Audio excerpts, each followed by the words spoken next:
Well, hello and welcome to another Forgotten Voices Media live this evening, live on a Tuesday evening. And it's sort of out of character for us to do this on a Tuesday evening. But the reason why that we've done it on a Tuesday evening is because last night it was Burns Night. Yeah, that's right. People were celebrating and people were watching the various things that were on social media to do with Burns and Robbie Burns and you know that great son of Scotland. And there's a lot of support for Robbie Burns right across the UK. So we thought that it was prudent not to go on a Monday evening and to do this on a Tuesday evening. Look, I'd like to just thank you for coming to watch what it is that we're doing. And tonight it's something I guess more special than ever before. And it's something for me, it's very, very worthwhile doing. Because tonight what we're going to do is we're going to tell the story of some victims. And you may have seen that we advertised this, that there was going to be myself, a man from SAF, a man called Kenny Donaldson, and another man who was a victim of the Manchester bombing in 1992. And there were several bombs in Manchester, but 1992 was the bomb that this man was involved in, and he was made a victim on that day. And I'm not going to steal his thunder, but very shortly he'll be on our screen to tell us all about it. But tonight we have, I guess, we've more than we bargained for. We have several victims, which SAF, South East Fermanagh Foundation, a victims group, which SAF works with, and they work with SAF.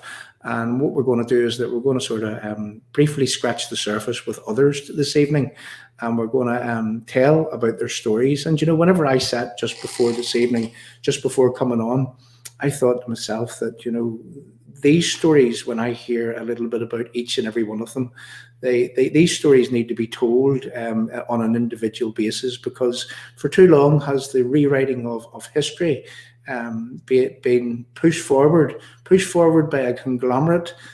Even, you know, our own establishment permits this to happen, and they don't counteract the untruths that are being put out on a daily basis. You know, we have the activists in the mainstream media who don't seem to care for these victims and don't seem to care for the truth. And whatever happened to investigative journalism, when journalists today, I mean, what do they care about? They care about what it is that they believe in their own ideological way. And isn't it time that what we had is that we had a bit of truth, and not just truth, but we had a bit of justice. And I guess that's what this platform is all about.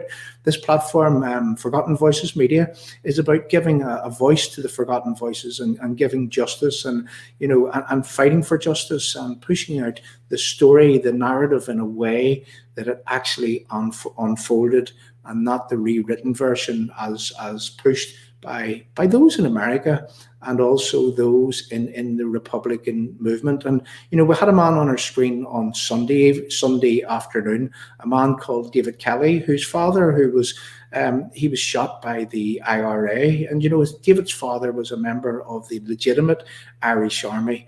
And, you know, after listening to David's case and after listening to something that David said, you know, David said that the legitimate Irish Army in the South, they are known as Óglaigh na hÉireann. And, you know, isn't it funny that this IRA conglomerate, the IRA conglomerate linked to Gerry Adams, you know, isn't it funny that they call themselves Óglaigh na hÉireann? You know, they've stolen the legitimate name of the Irish Army, and not once have I ever heard the Irish state actually say, hold on a wee minute, not in our name. That is, you know, not in our name, not under our name. And then when you see some of these IRA people, whenever they're being buried, and some of the glorification that has been done of these individuals, you'll note that they be buried with an Irish tricolour over their coffin, and they have waged their war under that flag. And not once have we ever heard people in the South, the Irish government, the Irish establishment say, not under our flag. And, you know, that's something that what we hope to do as we go on, is that we hope to show the stories, the real life stories, and we hope to push down the line whereby that we show each and everyone, individuals, not just here, right around the United Kingdom, right around the Western world, reaching out into America, and also reaching into Southern Ireland, to show ordinary, decent people in the South that this is what's been happening for years, and they're not actually hearing the stories as the stories unfolded. So that's what we're here to do. We're here to tell the stories in the way that they actually happened, and I guess give a bit of justice to the people that that for too many years have been the forgotten voices of the Northern Ireland Troubles. So what I would like to do right now is I would like to bring a man on the screen first and foremost, a man called Kenny Donaldson, a man who works with a group in Fermanagh. And look, again, they call the group SAFE, and I'm not going to go into the whole reason why you call them SAFE. I'll let Kenny Donaldson do that for himself. And I know that Kenny Donaldson, I mean, whenever I've spoke to people about Kenny, Kenny fights tirelessly for the victims, and, you know, and his organisation also fights tirelessly. So I'd like for everyone to welcome on Kenny Donaldson to your screen. And Kenny, whenever you come on, if you would just like to tell us a little bit about yourself, why it is that you've become involved in fighting for victims, and why it is that you've become involved with SAFE, the victims group in Fermanagh. Welcome on our screen, Kenny. Well, thank you first, John, for the warm welcome and for facilitating this discussion this evening. It's an absolute pleasure to be part of it. A little bit about myself. Well, I suppose my roots start in South Armagh, or as many of your listeners will refer to it, Bandit country. I suppose 1980 was when I was born, so it has to be said that I missed the worst of the Troubles in terms of the 70s. But in growing up in Crossmaglen, from a very early age, it was very apparent the problems that were within our society. In terms of our own family, we were an agricultural family, and we can date our own place in that area to 12 generations. So many's a time when I'm up home, and if I do get any little bit of hassle, as happens at times, I'm very easy to quip. I'm more native than you boys will ever be, because we can trace our family to that area for a long, long time. A happy childhood, has to be said, John, despite it being a difficult place. Nevertheless, there were some exceptional neighbours who, down the years, I have to say, showed a lot of courage in different circumstances, in very trying circumstances, it has to be said. But it was really whenever I was 4 years of age that I understood the difference in our society, when I had to travel 7 to 8 miles to get to school in the mornings, and my neighbours would travel 1.5 miles to 2 miles into Crossmaglen for their school. And at that stage, you realise that there was a difference. But life, my first memory and real memory of the Troubles would have been when 2 Provisional IRA members had blown themselves up just about 3/4 of a mile from our home, and the house shook to its foundations that day. It was a very powerful bomb. But I can remember the response within our household that day. It wasn't, yo-ho, we've got 2 of them. It was actually, there's more kids without dads. Now, that wasn't in any way seeking to diminish the evil that those individuals were part of and what they were doing, but it was, thankfully, a Christian household I grew up in, and there was no glee taken in human life being lost, whoever's life that was. I suppose then, John, fast forward another 5 years, and the closest and most intimate experience that I had, excuse me, to the Troubles itself would have been, my father and I would have been in close proximity to a soldier who was murdered in Crossmaglen. Excuse me. And that soldier would have been the last soldier murdered in Crossmaglen in the Troubles. He was a guy called Danny Blinko on the 30th of December 1993, when I was just 13 years of age. So I suppose from that point on, maybe something was in me self-consciously, but really felt, I suppose, the injustices of all of that. I went off and did my own thing in terms of education, and went across England and studied journalism and politics. Came back here and thought I was going to rule the world. Went and worked in Stormont for 2 years, and quite quickly realised that the people that you watched on the screens over the years were far from perfect in what way they were doing their business. I took a very conscious decision at that stage to leave politics and to enter community work, and worked then for 5 years in the East Tyrone area, around the Loch Shore. And then from there, I suppose my interest, particularly in victims' issues, was born. And when the opportunity came up within SAFE of this role, to be honest, I felt convicted to apply. And I suppose from that point there on, for 12 years, it's been a vocation for me. People would sometimes say that SAFE is my wife and my children. And maybe I'm better at that than I would have been at the other. But that's how it is. The organisation, have to say, John, I'm proud to be the Director of Services for it.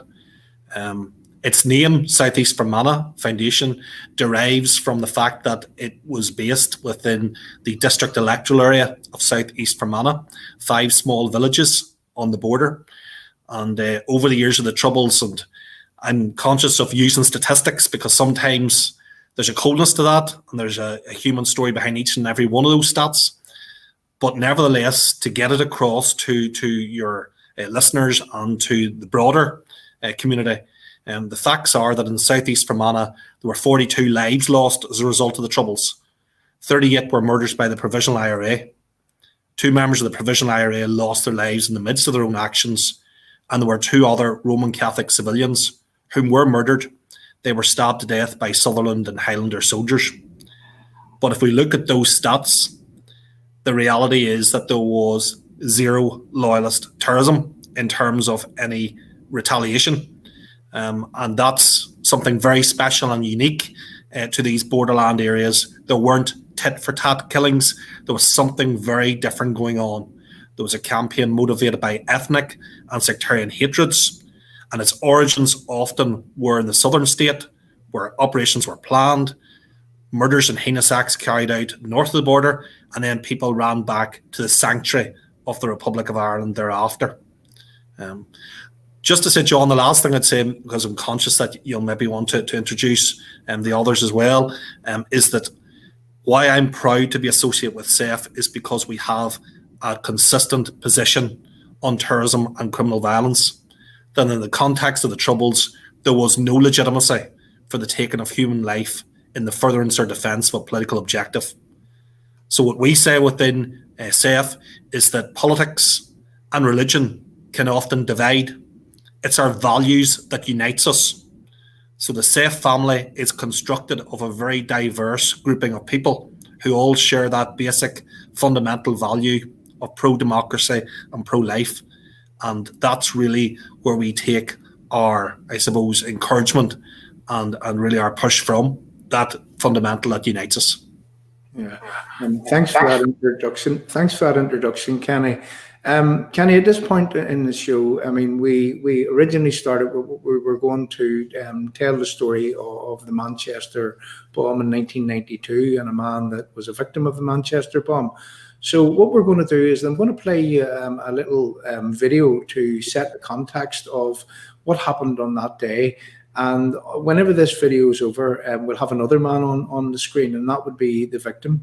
And whenever the man comes on, we'll talk a bit about who he is and what actually happened to him on that day. And before we go to play this video, we'd just like to say to the live chat, I mean, if you have any questions, pop them up onto the live chat. Constructive questions, please, and questions that are answerable. And, you know, if you'd like to ask sensible questions, well, we'll try to get you some answers. And I really thank everyone for coming along. The numbers are good. I'm looking at different screens here, and the numbers are good this evening. So thanks very much for coming along. So over to the video with reference now. What happened in December of 1992 in Manchester? Good evening. The headlines at 6 o'clock. There have been 2 explosions in the centre of Manchester. More than 60 people have been injured and thousands evacuated from offices and shops. Anti-terrorist officers said it was the work of the IRA, and they deliberately made warnings confusing. The IRA is being blamed for the bomb attacks in Manchester, where more than 60 people were injured, mainly by flying glass. None was seriously hurt. Both explosions took place in Manchester's busiest shopping and business district. The first was just before 9 o'clock near Deansgate. Office blocks were severely damaged and about 10 people were hurt. The second larger explosion came just after 10 o'clock, close to the Arndale shopping centre. It happened as police were trying to evacuate the area and caused most of the casualties. During the day, police bomb disposal experts carried out 10 controlled explosions on suspicious packages, although none of them turned out to have contained explosives. At a news conference this afternoon, those in charge of the investigation condemned the terrorists for making deliberately confusing warnings. The first bomb exploded without warning shortly before 9 o'clock this morning. It had been left near the Manchester tax office and the blast shattered windows in surrounding buildings. By fluke, there was no loss of life, but at least 10 people were hit by flying glass. At the time, hundreds of office staff were arriving for work and shops were opening for business. Within minutes, a caller with an Irish accent rang the BBC to warn that 3 more bombs were primed to go off in streets which he named. Move from this area now, please. Greater Manchester Police started to clear the streets as a search began for other bombs.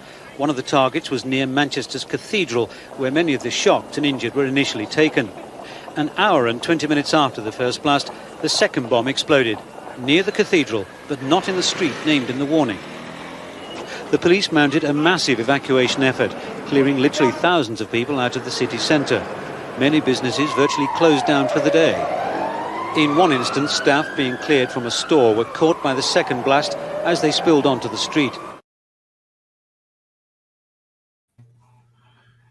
Neil, welcome to your screen. And, I'm sure whenever you see that, Neil, it brings back memories of the day. It certainly does, yeah. Basically, it was just a case of it was a normal day to begin with. I've got a Christmas job because I've got a baby on the way, and I knew nothing about the other explosion that had gone on beforehand because I was on my way to work. And then we got into work and was in the canteen before we started work, and he took us out of the Arndale Centre and put us into Seton Square because there was supposed to be a bomb in the Arndale Centre. Then the IRA rang up and said that there was a bomb in Seton Square, so they moved us round to outside a hotel. And again, they rang up and said there was one in the hotel, so they moved us onto Cathedral Street. And we were all sat. We didn't think anything was going to happen. We were waiting to, get let off home, And I was sat on the wall. I literally jumped down off the wall, turned round, and as soon as I turned round, bang, or boom, and it was just chaos. And what they'd done was basically they'd herded us into the bomb, and well, when we got there, that's when they let it off. I'm just going to say to the people that's watching this evening, because there's so many people on our screen here, what we're having to do is that we're having to mute people and then unmute people and whatnot. So it'll go a wee bit slower, the flow than it normally does. But we'll get there. And excuse me if you're getting a bit of interference in between, but bear with us, and we'll get through this in a very good way. So Neil, whenever that happened, you were a victim, and could you tell us a bit about the day? Could you tell us a bit about, what was going on around you? what can you remember about that time whenever the blast occurred? Tell us a bit about the day, please. As I say, we didn't think for 1 minute that anything was going to happen. We thought we were going to get a free day off work, And then, as I say, I was sat on the wall, and I jumped down off the wall, and as I turned around, that's when the bomb went off. And I actually thought the bomb was in the building, and later found out that the bomb was behind the wall that I was sat on. So how I got off that, before it went off, I don't know. And then just pandemonium. The building just came crashing down on top of us, and instinctively the thing to do was to cover your head. But then obviously I felt an almighty thud in the bottom of my back, was like somebody had really punched me hard in the bottom of my back. And I just saw people running, so I thought, well, that's what I've got to do. I managed to get up onto my feet, but I couldn't get even 2 steps away, and I just froze and I couldn't move. Two people came on either side of me and started dragging me off, and then the police took over, and I was outside Lloyd's Bank, but they couldn't move me any further than that. And then one of the police officers actually took whatever was in my back out my back, and then a bomb disposal guy came down, and he said that there was a bomb inside Lloyd's Bank and that they'd move away from the scene. So the police responded, "We're not leaving him because we're not leaving him." And his response was, "Well, leave him because he's dying anyway." And obviously hearing that wasn't a very good thing. They couldn't get an ambulance into me because the place was all sealed off. And eventually one of the police officers went off and brought an ambulance in with the crew. He said that they would come in and get me. And then obviously I was rushed into Manchester Royal Infirmary. Yeah. Neil, sorry about that. Just another question in terms of, there was bombs in Manchester before that day. There was also bombs in Manchester after that day. There was other bombs in England. Had you any concept or any knowledge of why it was that it happened, who it was that may have planted the bomb at the time?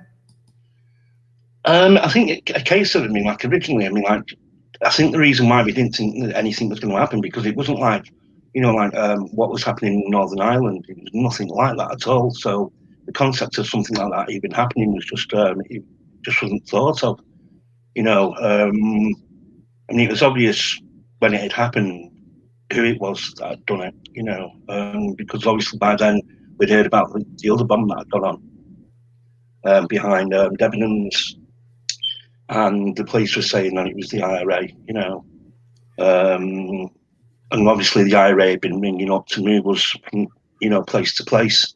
So yeah, we know who it was. It's just why, couldn't get my head around why. And just in a short answer, what age did you say that you were? And also, did you know of the IRA? Did you know why that they may have planted a bomb? I was 24 when it happened, 23, 24. I knew the IRA was, and I knew that they planted bombs before, but I wasn't really into the concept of the whole situation because it's something that I'd never really looked at before. I knew that people were suffering in Northern Ireland. I knew who some of the members of the IRA was, but it wasn't something that I was involved with, so it wasn't something that I really got into because I didn't know anything about it really. Yeah. And just to the live chat and to the people that's listening, and a lot of us know only too well about the indiscriminate nature in which these people did place bombs in the past, and that just went right across the board, and that happened in right across the United Kingdom and as far reaching as into Europe, and even in the Irish Republic, as we just heard the other day about some of the crimes that they were perpetrating. But the indiscriminate nature of it, is typified by exactly as you speak there.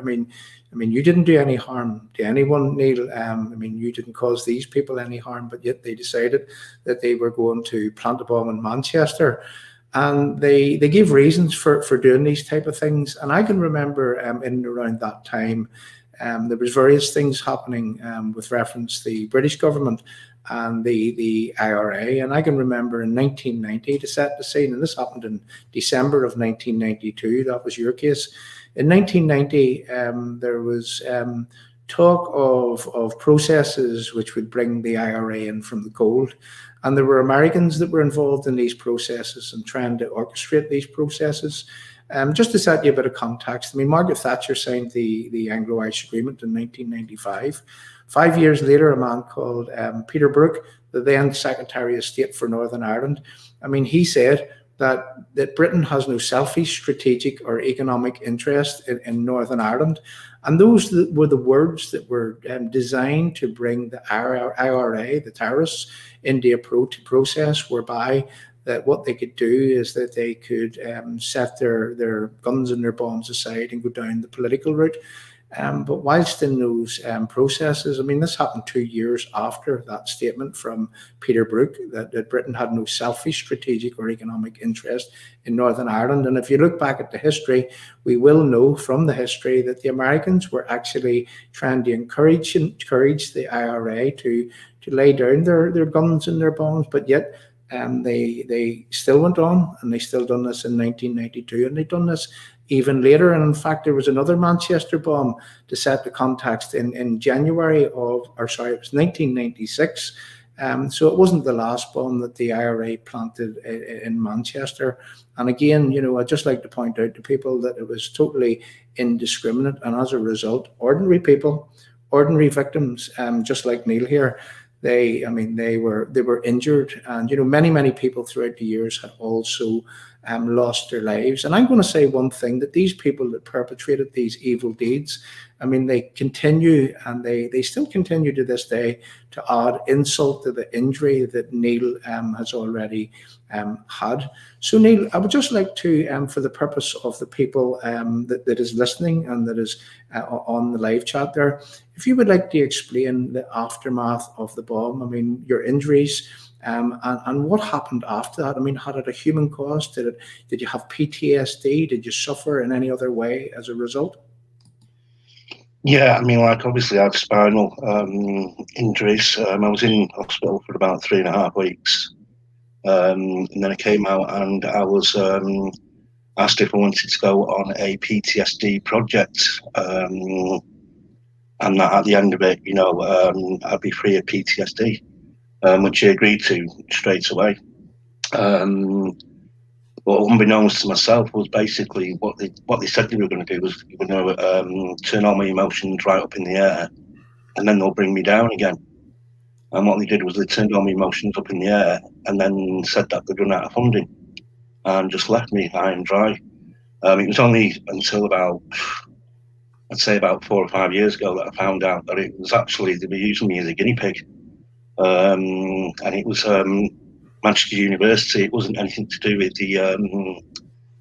the NHS, which I thought it was. And apparently, because they were bringing so many people back from Afghanistan, they needed to get a perception of what treatment they could give. And so they were testing out on me, and then they basically left me high and dry. And I was like that for many years. It's destroyed my life. I split up with my then to-be wife. I missed a lot of years with my daughter because of it. It just basically destroyed everything. Yeah, from a 24-year-old man, and I'm going to ask Neil his age now, and he's basically telling us that it has literally destroyed his life to date. And that is the human cost of what has happened over the years. And whenever we look at more and more of these cases, and Kenny, I'm sure that you see this regularly. But I mean, whenever I speak to people that has been made victims over the years, I just wonder why the government, they don't have they don't try to deal with these people. I mean, victims should be always paramount. Victims should be put over and above the victim makers, and I don't think that's happening right now. Kenny, would you like to comment on that, please? Yes. Well, John, I mean, I suppose I even think back to the clip that you played at the start, when those words even, that there were no serious injuries within that Manchester bomb. I know Neil now for a number of years. We have become close over that period of time, and I can vouch that Neil has sustained very serious injuries, both physical and psychological. And the truth is that terrorism lays a mess in its wake. There's ripple effects in family relationships, in trust just being totally dissipated. Hopes and aspirations that people have can be torn away from them. And I mean, all the other issues that come with it, the linked suicides within families, the addictions, whether alcohol, drugs, gambling, domestic violence, the plethora of social problems that arise from it. And I suppose I would say that, particularly in the context of Northern Ireland, it's, as Neil has rightly said, there's a little bit of difference when it happened within GB. And the difference, I suppose I would say, is in Northern Ireland, it was extremely intimate from the perspective that often it was one neighbour against another. And those levels of trust were just utterly and totally destroyed. So for people to manage and to find a way to have some semblance of life again, they have to somehow navigate their way through that. And that is not simply done. But that sense of palpable injustice is what eats away at people more than anything else. People whose lives have either been laid down within the security forces, or others who went about their life in an absolutely lawful way, and that this terror has been brought to their door, and the nation to which they actually hold their allegiance has often betrayed them. It has not stood by them. It has appeased people. We have not a peace process, but an appeasement process.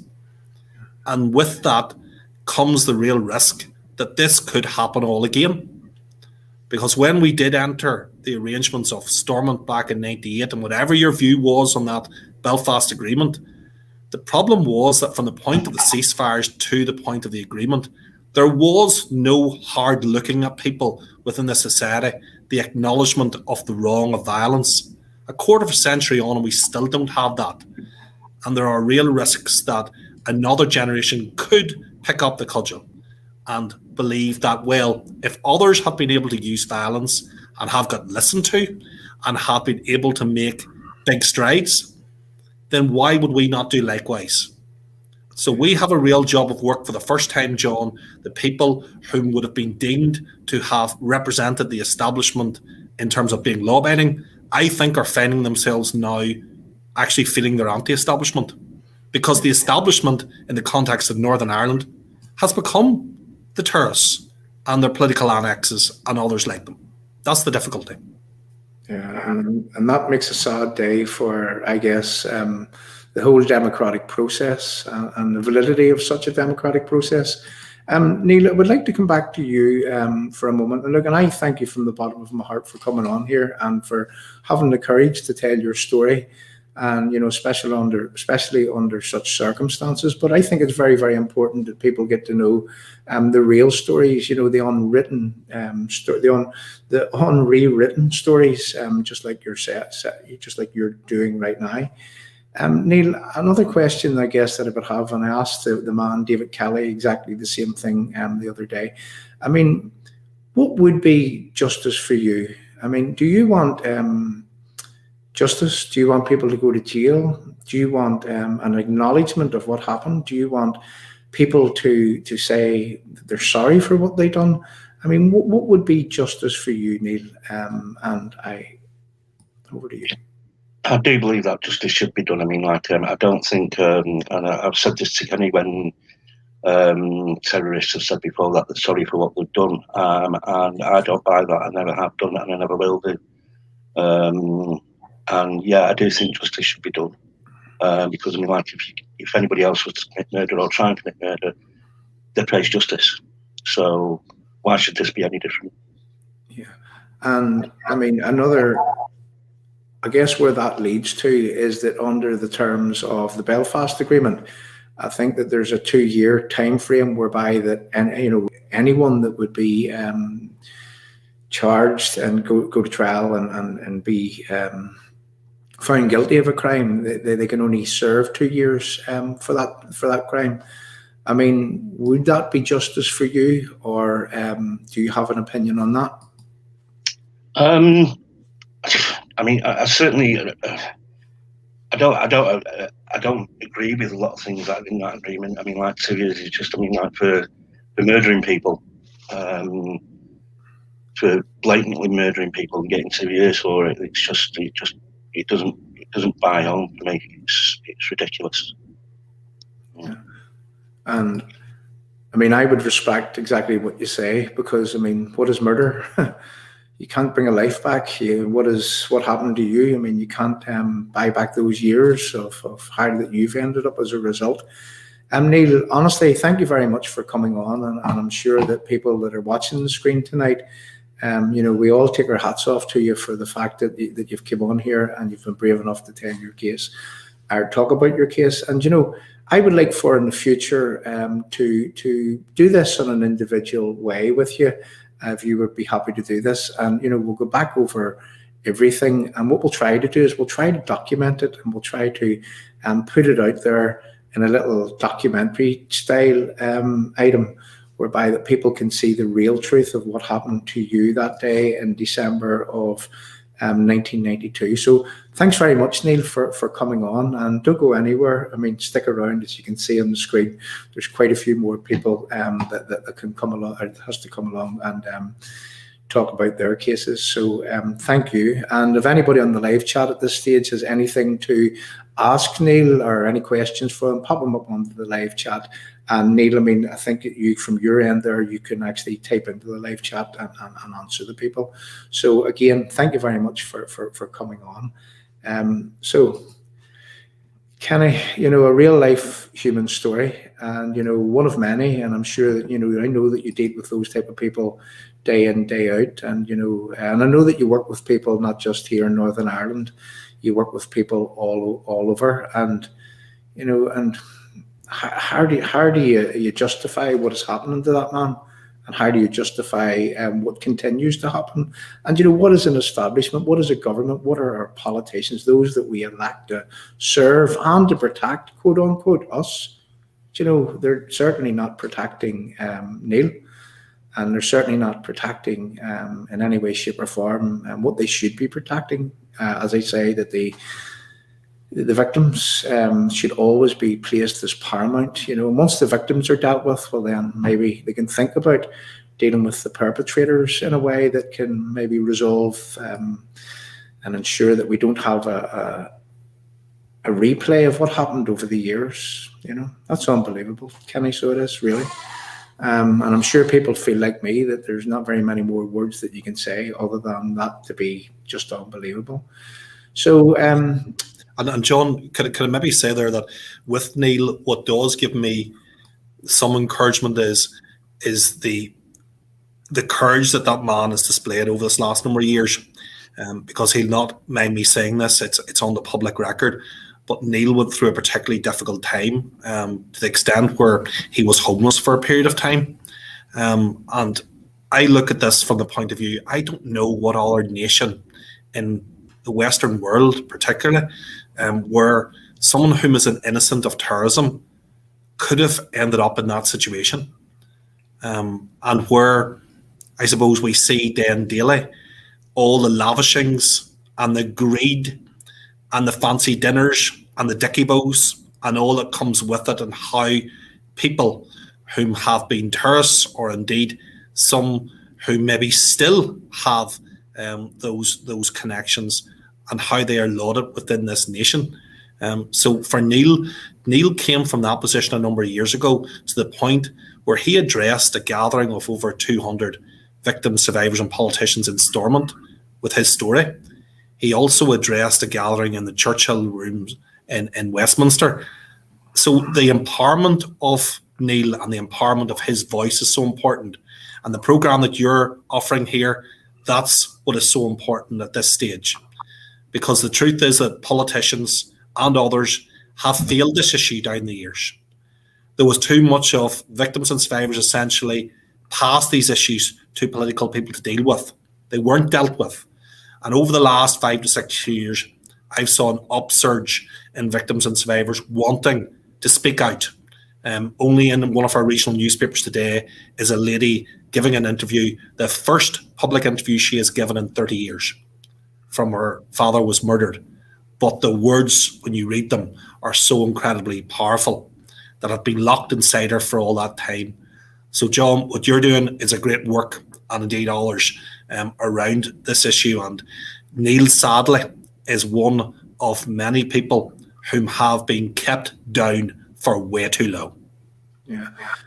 Kenny, I guess at this point, I mean, I would like to explain to people, because I can see that there's a lot of newcomers that has came to your screen, and I'd like to tell people, I mean, my interest in telling these stories.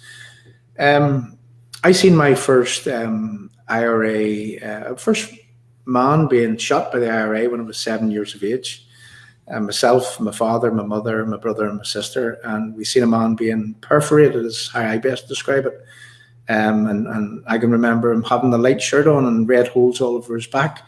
And I guess from that age, I mean, I then realized that you know, that there was people out there that wanted to kill each other, you know. And I mean, I come from the Shankill Road in Belfast, and in October of 1993, I stood on the Shankill Road 15 minutes after the Shankill bomb had occurred. And that's set aside, before I knew who that was in that Shankill bomb and who was killed in that Shankill bomb, I can remember standing and looking at the bomb and thinking to myself that this has to stop. You know, people are recognizing no boundaries on the depths that they're prepared to stoop to get one over on the other community. And let me say to people, that was before that I knew that a man as close as a brother was killed in the bomb, and his partner and his little child, Michael Morrison, Evelyn Bird, and Michelle Bird. And, you know, Michael grew up along with me. Michael was my brother's best friend. Michael almost lived in our house full time. I worked for the family business. He worked along with me, you know, for many, many years from me leaving school. So that's what it means to me, you know. And I have to say, you know, I'll do anything for victims, because I think that their stories need to be told, and I think that the politicians have let them down. I think that the establishment have let them down, and, you know, isn't it time? You know, whilst that we have this ability, we have to use it. And there are many, many people that work with us here in the background at Forgotten Voices Media and on other platforms that we have, and they're dedicated to ensuring that the real stories are told, and they're told in a way that the rewriting of history can't be permitted to continue any longer. So, Kenny, I thank you for coming along. I thank you for offering, you know, the access to these people whereby they can tell the stories, because this is exactly what we need to do in order to ensure that these people don't get away with rewriting the history in a way that makes them into the heroes and other people, you know, the bad guys, when the reverse is absolutely true. So I would like to play another little video at this stage. Now, this is a very important video, and I've played it over the last 2 streams that we've done. And this was, and again, I take my hats off to the people that works in the background, because they find these little clips, and these little clips go a long way to understanding the mentality of the people who perpetrated these acts. Now, this man that I'm about to let you hear, you know, I was about to tell you the mentality that was around from the late 60s right through to the 1994, when we had a somewhat so-called peace, whenever they initially laid down their arms. But then again, they went on to do other things after then. And as far back as 2016, I mean, the IRA murdered 2 people. They murdered one person in the markets in Belfast and another person in Short Strand. And seemingly that doesn't matter. That never mattered. And there they are. They're still in our government. And there are still people that runs that organisation that are putting the strings in our devolved assembly in Stormont. And, you know, what a corruption of the establishment. What a corruption of everything that I guess that those that are there to serve and protect us actually should be. So I'd like to just play this clip for a moment to set a bit of context of the mindset of the people that carried out these acts. And when we come on the screen, there'll be a man called Mark Tipper on the screen. And Kenny, we'll stay with the 3 of us. And if you just tell a little bit about Mark's story, and then we'll go over to Mark, and Mark can tell us all about it. So I'll play this, and Mark will be on the screen whenever we'll come back on the back of this. For the past decade, the IRA has waged a classic guerrilla war that has included attacks on specific military targets. It has also included assassinations and random bombings that have alienated many Catholics because they have resulted in the deaths of innocent civilians. The British and Protestant majority see the IRA as terrorists. If your kids grew up wanting to go out and shoot and bomb the Brits, no, it wouldn't bother me. It wouldn't. It would bother me if they wanted to go and join the Brits. Because if they'd ever tried it, I would break their legs. have you ever shot anybody? Yes. Who? You can't say that. They're running about the day, they could turn around and get me. Did you kill someone? No, haven't went that far.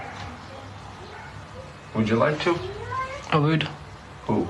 Brits, peelers, UDA, UDR, Protestants if I have to. Would kill Protestants. And it wouldn't matter what their lives are all about. No. They're against the people, they're against the IRA. They shouldn't be here. Best place for them is on the ground.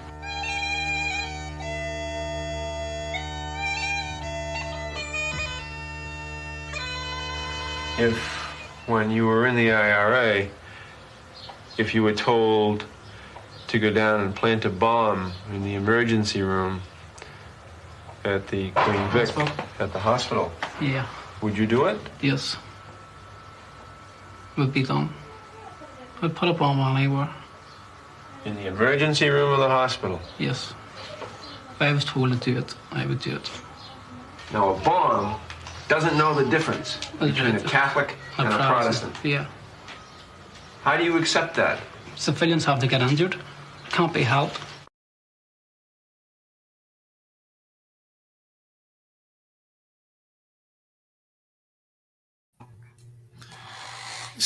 Civilians have to get injured. It can't be helped. I mean, that's sort of unbelievable. Kenny, would you just like to introduce Mark? And again, we can move on and we'll tell a little bit about Mark's story and why that Mark's a victim. Okay, thanks, John. Mark, I've known now for a number of years, and Mark, I have to say, along with the other families of Hyde Park, I count them the bravest of the brave in what they have been through. The manner in which they were thrown into the public spotlight when it was proven that our state had done a rotten, dirty side deal with the provisional movement in order to pacify and to appease them. And that, of course, was the Blair government of the time. That meant that Mark's brother and 3 others were essentially cheated of the prospect of justice in its pure sense being delivered in that case. And John Downey was able to almost goadingly on that day wave a piece of paper to confirm that he had got his get out of jail free card, that he wouldn't stand trial for the crimes for which he was accused of having committed. So the families had to pick themselves up from there. I think a lot of other people would have gone to ground. They would have become deeply just depressed with the situation and would have had the fight taken out of them. But no, the Hyde Park families rose up from the ashes, and what they have done, and I don't want to steal Mark's thunder, but to have that verdict read in court, yes, in a civil court, but still in a legitimate process, to say that John Downey has been found to have been responsible for the Hyde Park bombing. And that is very significant. But Mark and to Judith and to all those other families, what they have gone through and still are going through, it wasn't this state that made that happen. It was their tenacity that made it happen. Mark, I would just like to thank you for joining our screen here, and again to the live chat. I mean, this is a powerful story, and I'm sure you've all heard the story of John Downey. And it was learnt through John Downey that Tony Blair had done some side deals and given the IRA immunity from prosecution. And I often say to people, make no mistake about it, these people have immunity from prosecution. We've seen it all so many times before, where even, for example, Sean Kelly, the Shankill bomber, he was returned to jail, and Peter Hain at the time, I mean, he let him back out of jail, even though that he was in direct contravention to the terms of his license. So here's, this is the type of thing that people like Mark are up against, where they get so close to getting justice, and then all of a sudden they learn that the government, Tony Blair's government, to be exact, had done some dirty deals with the IRA to get them to buy into peace by giving them immunity from prosecution. Mark, if you would just like to tell us about your loss, it was your brother, and a bit about surrounding that day in Hyde Park, and tell us a bit about your case, please. Yeah, it was. I think you were all 82. My brother was in the Wales and Royals, proud regiment. They were going down to Horse Guards from Knightsbridge, up at the barracks, to do the ceremonial duty, which happens every day. It's a wonderful attraction for the tourists of London. It shows what a proud nation we are. They left the barracks. They were a little late that day. It had been about 10 a.m. They went down. Most people call it the South Road. It's always been known to me as Rotten Row. Got down the road possibly 600-800 yards. There was a Morris Marina. If I'm correct, it had 27 pounds of quarry explosive in it with nails, and it was detonated remotely. It's never been known who detonated it, but people saw them within view. People said it was Downey. Nobody can say for sure, but we know that he had his pot, that he was the Hyde Park bomber, but we don't know whether it was going to detonate it because he put the Morris Marina there. The explosion was devastating. And since that day, I never knew what had happened to my brother Simon. But during all of these procedures, since 2014, when we went to the Old Bailey, I accidentally walked in at the wrong time, and when people were discussing what had happened to Simon, Simon lost 2 limbs, and he also lost his head as well. Yeah, he was decapitated. And the only thing that I think anybody can take away from it, if that's the way you look at it, is that he would never have known a thing about it. He was a newly married young man. It was his first duty back off honeymoon. His wife, Louise, I just can't imagine how that lady felt that day, because I think it was both of them, it was their first loves. I love my brother with my last breath, but I don't think you love anyone like your first love until you get your first child. It was a terrible, terrible day. Somebody who can kill innocent animals as well as innocent soldiers, I just don't know why God puts them on this earth to carry out such evil atrocities. It destroyed our family. My mum aged overnight. As Kenny mentioned earlier, people deal with things in different ways. My dad turned to the drink.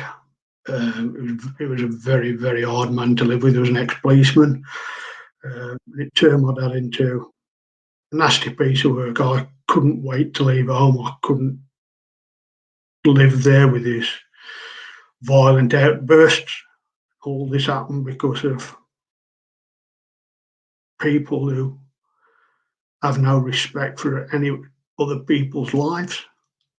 So it destroyed all of us. My sister left home at an early age, and I think it's only been probably the last 30 years that I've really got to know my dad, because from 82 up until 1990, my father turned into a monster because of somebody's acts of that day. And I mean, I would just like to ask you the question there, and this is just for the context for the people that's on the screen, is that, I mean, what age was your brother when he lost his life, and what age were you, Mark? I was 19, it had been 20th of December, at the time I was 22 years of age. I knew of the IRA, I knew of the terrible things that they were doing over in Northern Ireland, and their disrespect for anybody else's life, because a lot of my friends, ex-squaddies, at the time when I was a boy, when leaving school, and there were young lads going in who were my age of 16, they were coming back. The people of Northern Ireland, I've always said, deserve better than people who just go about discriminately putting bombs wherever they wish and thinking they can put their will onto good people, and that's throughout the UK.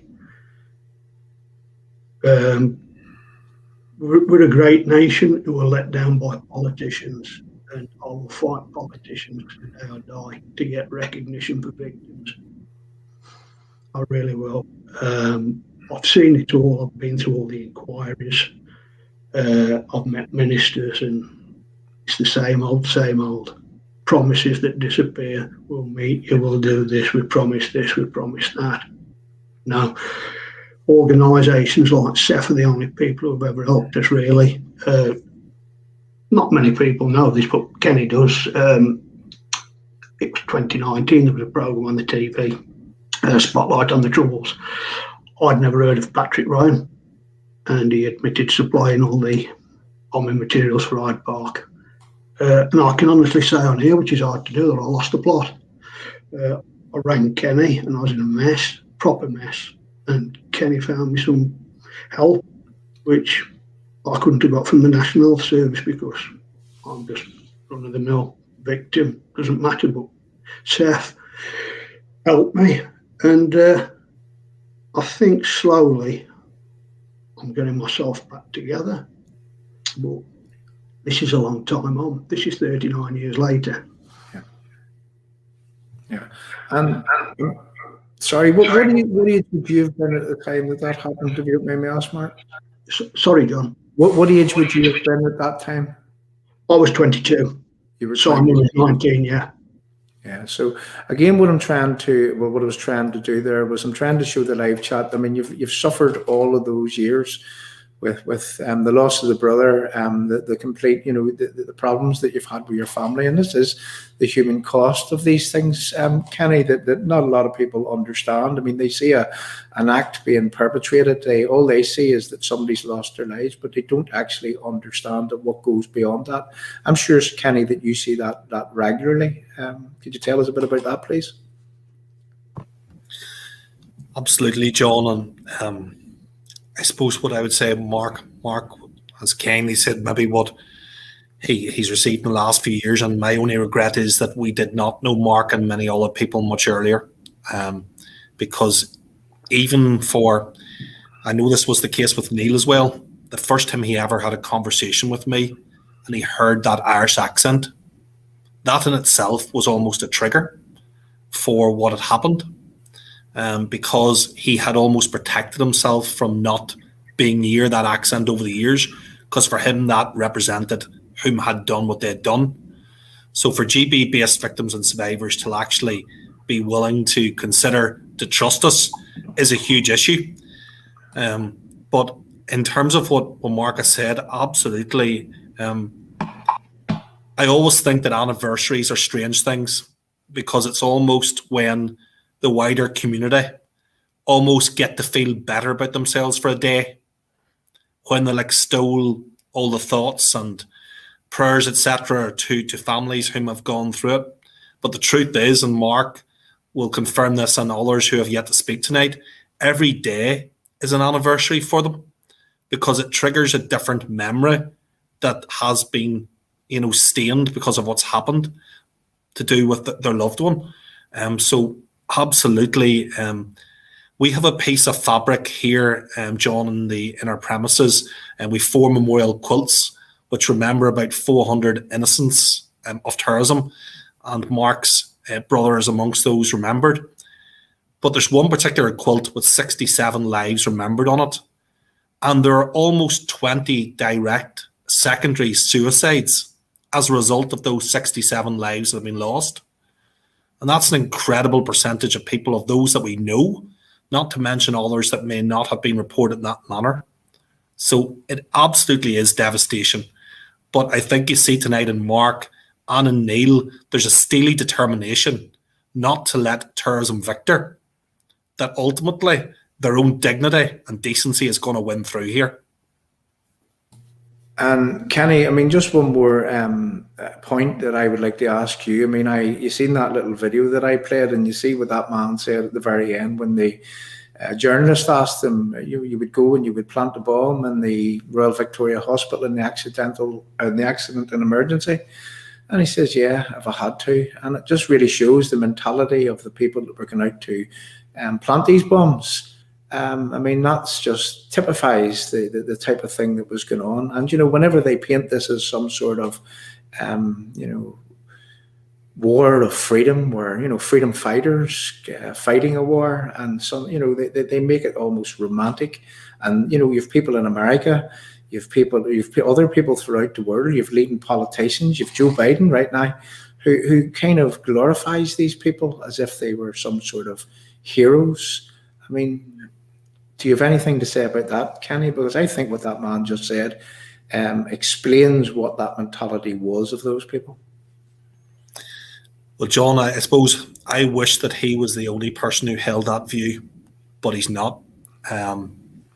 There is a sense that things have been passed down the generations here in Northern Ireland and wider Ireland, and something, and might be a trite way to explain it, but I've often thought this place suffers like nowhere else of the mope syndrome, the most oppressed people ever. And the truth is that everybody wants somebody else to blame for their lot.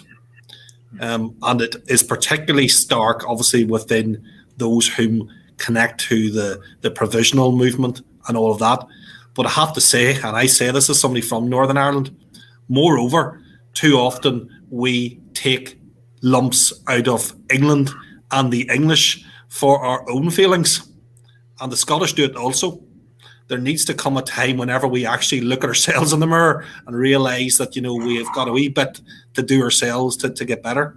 But absolutely, in terms of the world, the way that the Provisional Republican movement has managed to construct the narrative, they've almost portrayed themselves as the white ANC of Northern Ireland / Ireland.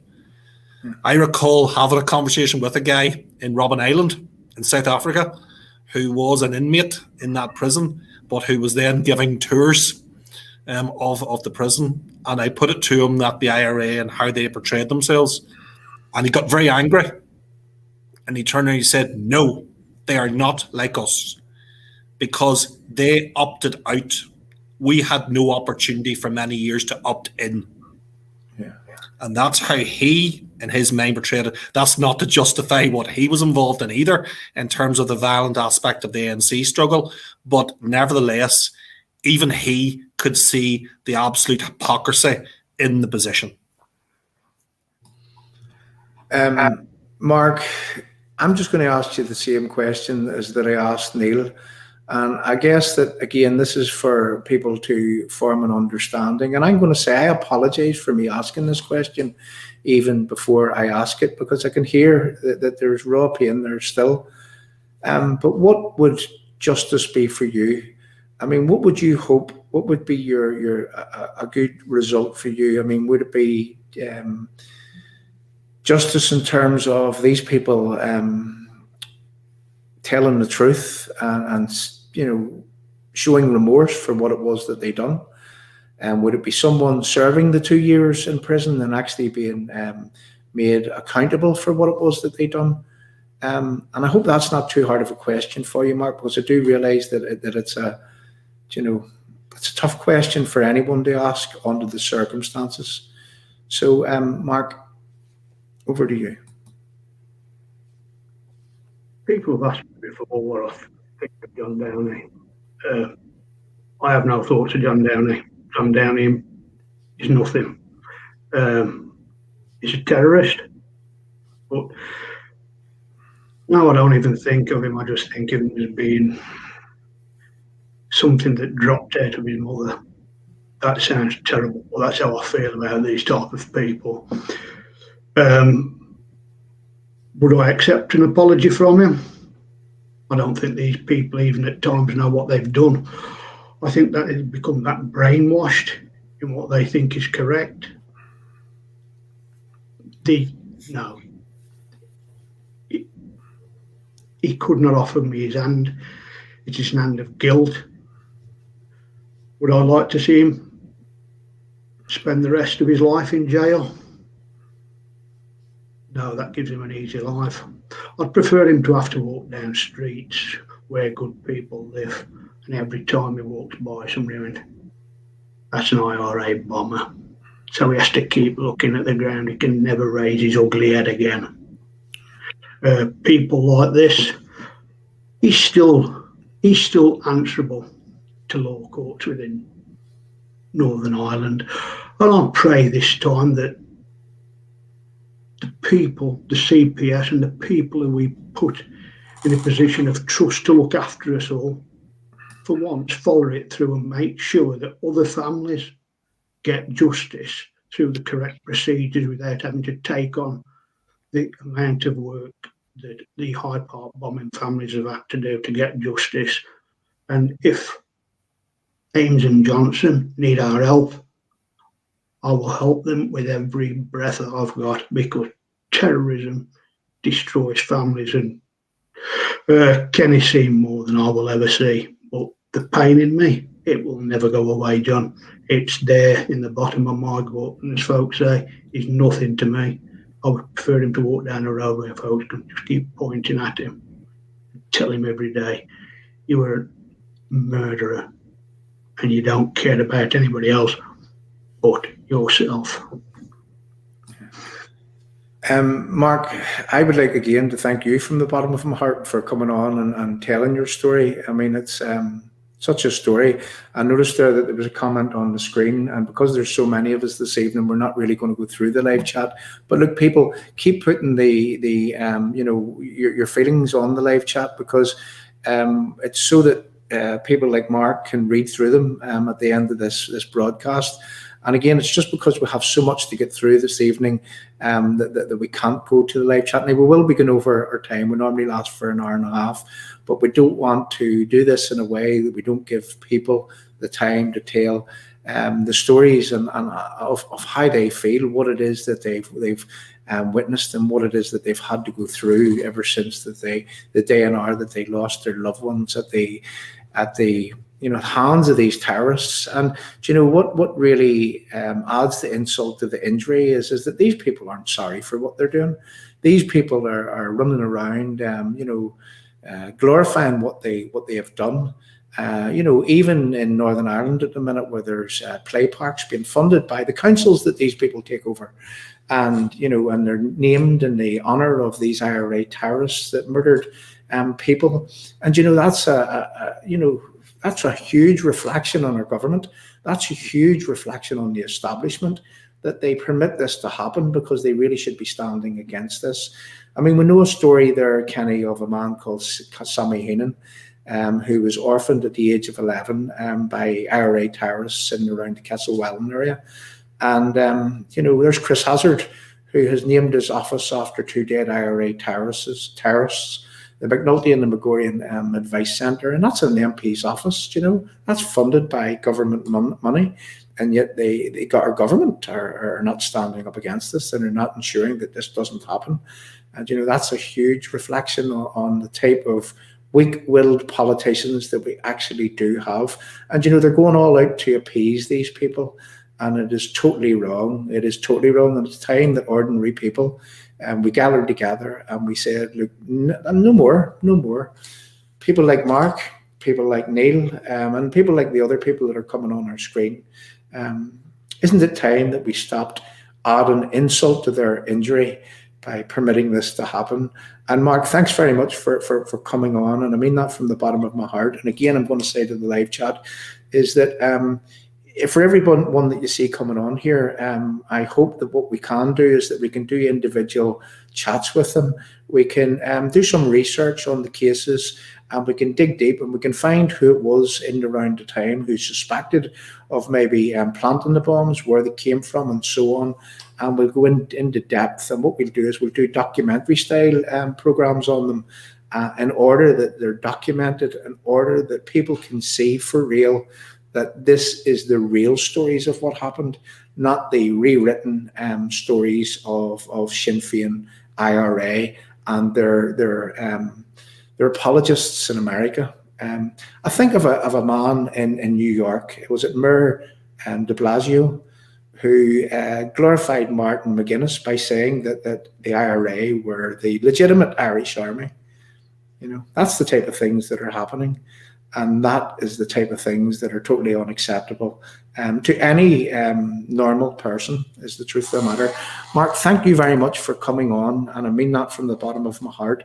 And look, I'm going to drop you down, Mark, here. Don't go anywhere. I'll go over to Kenny for a moment, and then we'll bring David Temple in. And as I say, look, we're not going to cut anybody out here. And if you don't mind staying with us, we're going to ensure that both David Temple and Shane also gets to tell a bit about their stories. So stay with us, people, because this is a very, very, I mean, it's worth knowing, it's worth understanding, and it's worth, I mean, this chat, this feed, this broadcast will be made available on videos to watch back from various different platforms. And what we'll do is we'll cut little sections of it up, and we'll show little sound bites from the different people that's on our screen, telling the real stories of what happened throughout the so-called conflict, and I'm going to call it a dirty war, would be more fitting for it. So, Mark, thank you very much for coming on our screen. And so, Kenny, again, you know, there's a real human story of a man that not only did he lose his brother, but the family broke apart as a result of it, and that's the things that people often don't understand, Kenny. Absolutely, John. The level of broken families that exist, you know, within what we call the safe family is scary. So much so that on occasion you've got to work with people in an entirely individual way.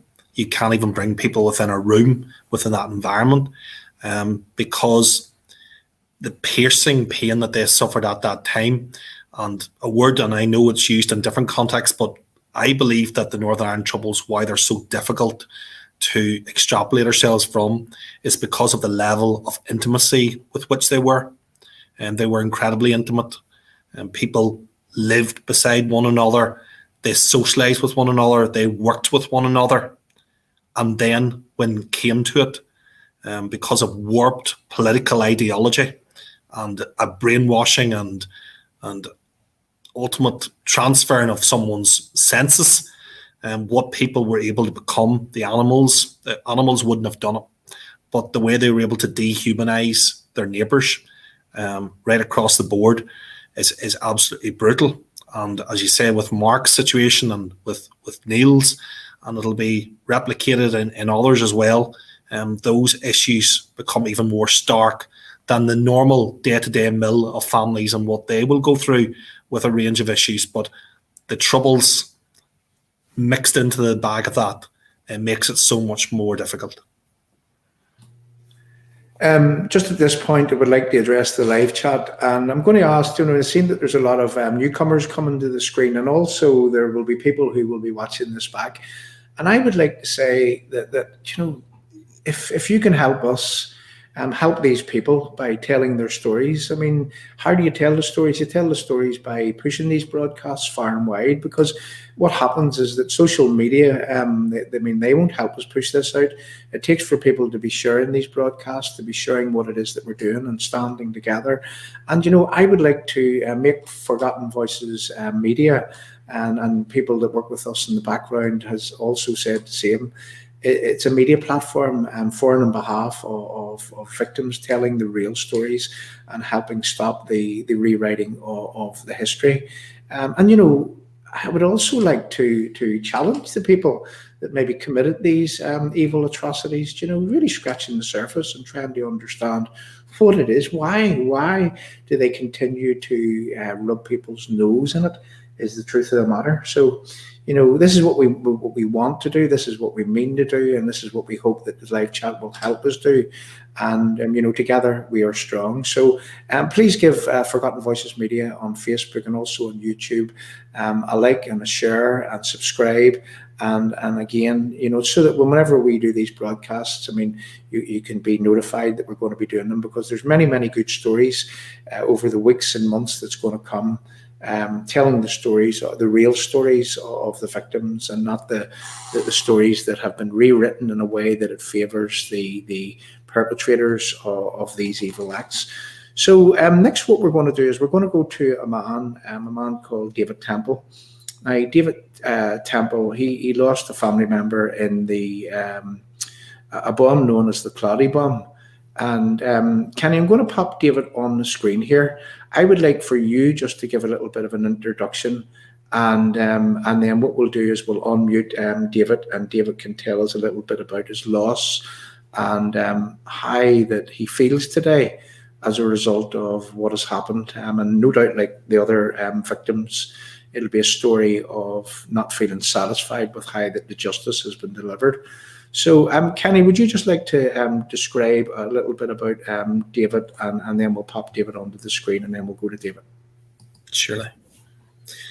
Thanks, John. Well, David, and again, I know each other a good few years now. He's sitting in a nice comfy chair there, I see anyway, up in Castlederg. But David, again, is somebody who's extremely resilient, has, along with a couple of others, been unprepared to accept what's happened in the case, and has pushed on through the civil process to try and get a level of accountability.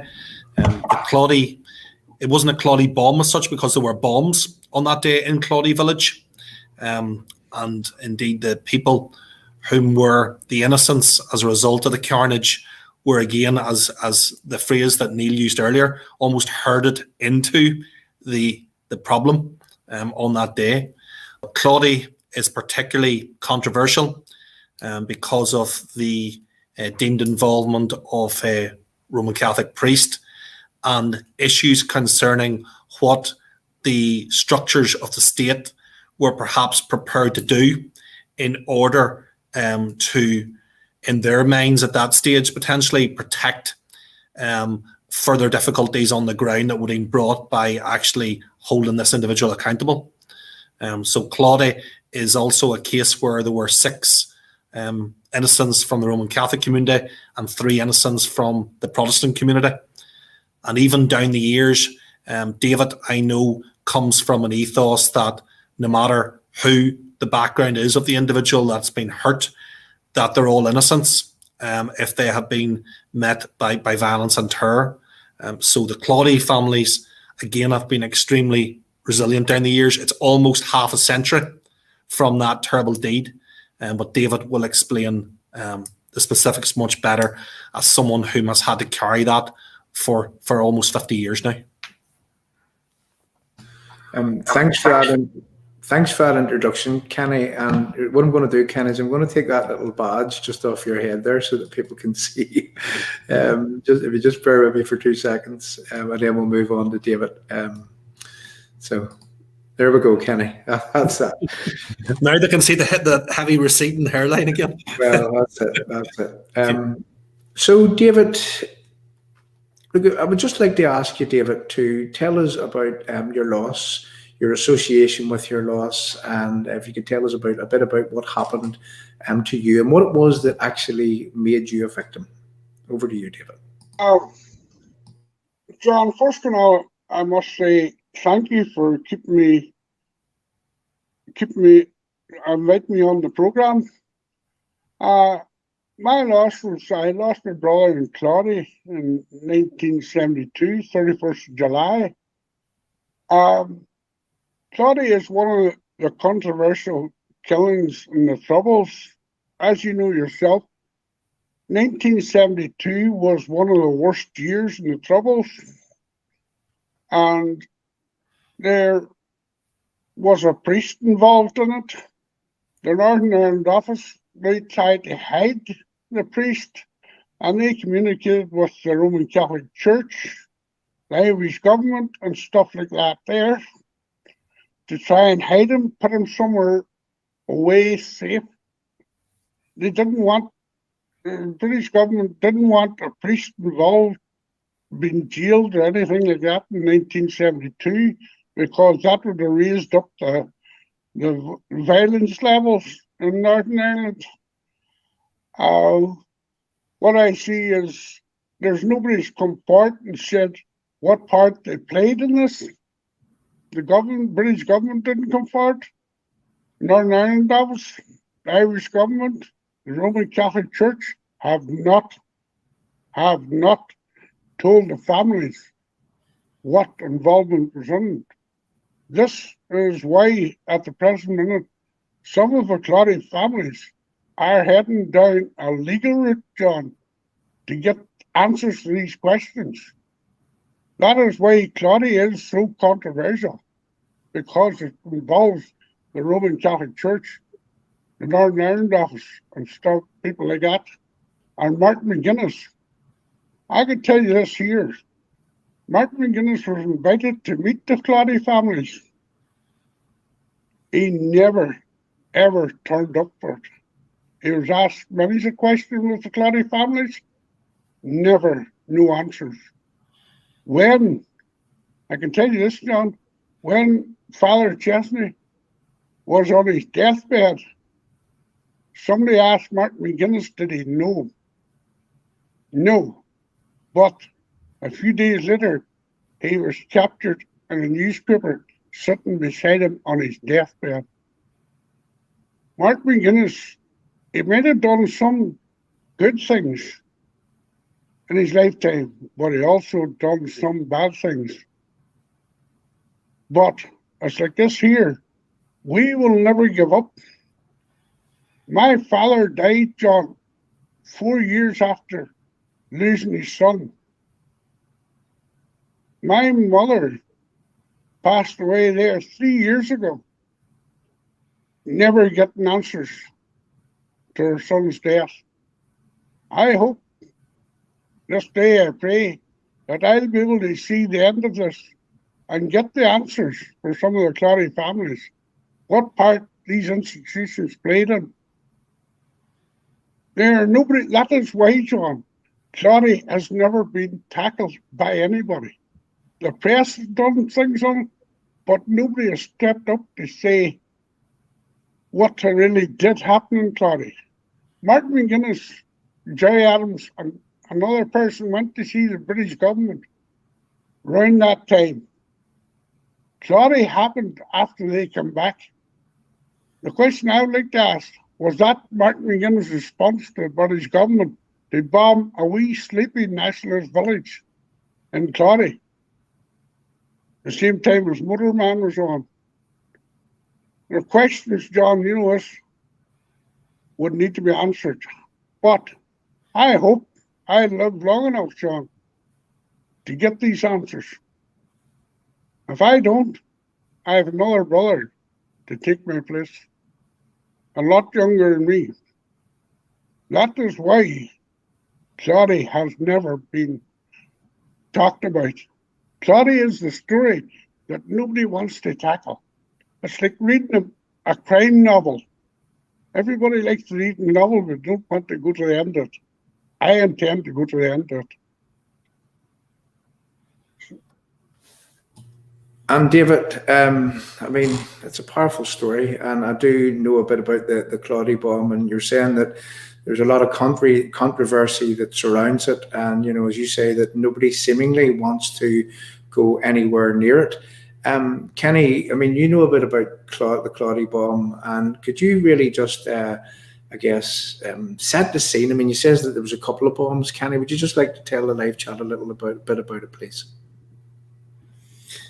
Well, I think to many people, Claudy would not otherwise be known, but for those bombs, it's a place that, and I say this with great respect, but if you blinked, you're through it. So it really was at that particular time. Obviously, there was Operation Motorman was on. There was a need for the movement of activity within Londonderry at that stage, and Claudy was said to be the diversionary tactic which was used. I mean, people have asked over the years, did the Provisional IRA intend to murder people that day, to take human life? And I suppose I always answer this from the point of view that if you plant bombs in the middle of town or city centres, I'm sorry, but you have little control over what the end product of that's going to be. And I think over the years we've had some weak national journalists who have intimated that the Provisional IRA never carried out incidences if they knew that civilians were going to be the end product of what had happened. That's not the case. We know that there was targeting of civilians that went on. Claudy, as David says, is extra controversial because of the personnel that were involved within it. And I suppose the difficulty is that because the state has not come up to the mark on it either, it then has created a vacuum where people are then having to rationalise what could have happened for themselves. And the conclusions they're drawing may not necessarily be entirely what's happened, but the state, there's a huge onus on the state, in my view, to make right by David and other families and set the context as to why they took the decisions they took at that time, make account for it now, and where appropriate also acknowledge and apologise to David and to others the wrong of those decisions, but the backdrop to what was going on. And let's always focus on one thing. It wasn't the state that bombed Claudy. It wasn't the Irish government, for that matter, that bombed Claudy. It was the Provisional IRA. And the focus needs to continue to be on the people who made that bomb happen on that day. But absolutely, those other agencies need to account for their involvement or non-involvement in the actual bringing to account of what happened. Yeah. And I guess what I'm going to say to David, and then we'll go to David, is that, recently we had the death of Martin McGuinness, and we've seen that several people attended his funeral. I mean, world leaders, past world leaders attended his funeral, and they're painting Martin McGuinness as being some kind of hero, some kind of peacemaker. And David, I guess the question that I'm asking is twofold. I mean, first and foremost, what do you think whenever you see that type of thing happening? We'll go for one question at a time. So what do you think whenever you see Martin McGuinness being promoted as a peacemaker? Yes, John, you take that first, just an incident there 4 weeks ago, that there's a programme made about Martin McGuinness on TG4. And you look at that programme, victims only got 4 to 5 minutes in that early programme to speak. Victims did not get any big part to play in that programme. Martin McGuinness definitely done some good things in his time, but he done a lot of evil things.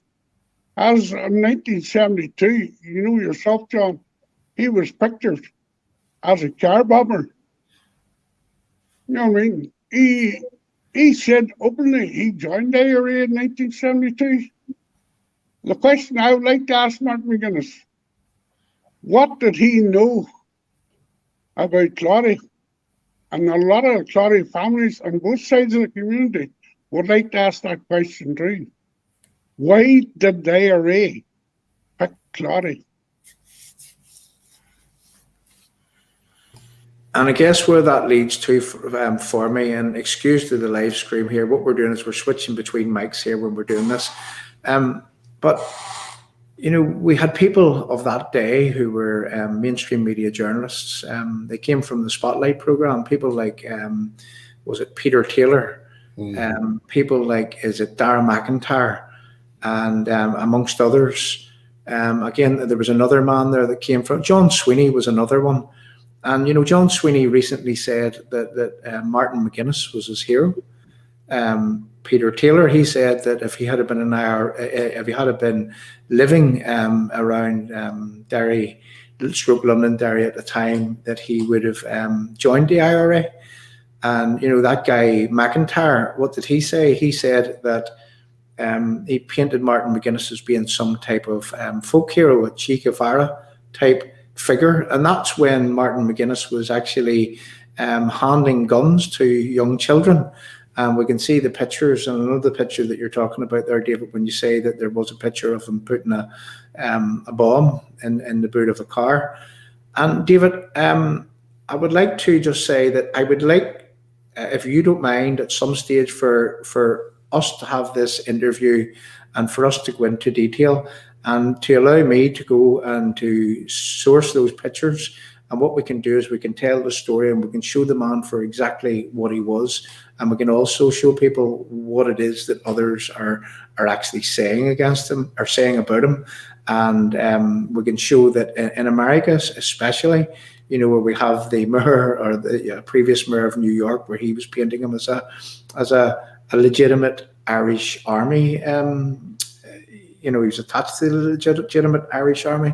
And this is wrong. I mean, this is the rewriting of history, which I'm sure that you know, it doesn't help mend or in some way help the likes of yourself whenever you still have all that pain of the loss of your family and what has happened since it. So, David, I guess that just like the rest of the people, what I would like to do is that I would like to ask you, and again, I apologize for asking this here, but I think it's important that what we try to do is we try to understand. And, you know, I'm going to say that if you were to say that I would rather see, you know, people going to jail, I mean, that's the way it is. I mean, they committed the crime, and there's an old saying that they should do the time. And if they're still alive today, they should be made accountable for the things that they've done. But I mean, that's not my place to say that, and this is why I'm asking you. You're a victim of that bomb, and if there is anyone alive today that can be made accountable, I mean, what would you see as justice?